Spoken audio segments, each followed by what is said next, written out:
రాజధాని అంటే ఏందనేది వీళ్ళకి ఫస్ట్ అర్థం కావడం.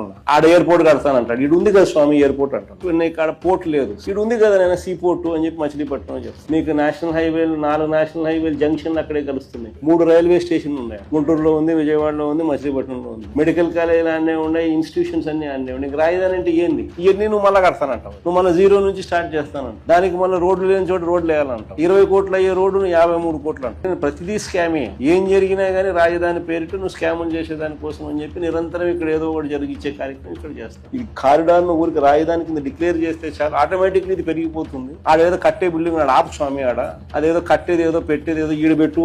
ఆ కారిడార్ ఈ పక్క పక్క 400 ఎకరాల కన్నా ఎక్కువే ల్యాండ్ ఉంది, సరిపోతుంది అని మనం చెప్తాం. మనం చెప్పేది మోస్ట్ ప్రాక్టికల్. మనం వచ్చిన తర్వాత రైతులకు ఏదైతే కావాలో దాని ప్రకారమే మనం పోతాం తప్ప బలవంతపు భూసేకరణ అనేది చేసే అవకాశమే లేదు. దాని గురించి సమస్య లేదు. మీ కేసులకు సంబంధించి కూడా వైఎస్ఆర్సీపీ తరఫున లీగల్ ఎయిడ్ కూడా సపోర్ట్ చేస్తారు. మీకు అన్ని రకాలుగా మీ తరపున కేసుల్లో కూడా మీ తరపున కూడా వీళ్ళు వకాల్తా పుచ్చుకొని మీకు సపోర్ట్ గా కూడా నిలబడతారు.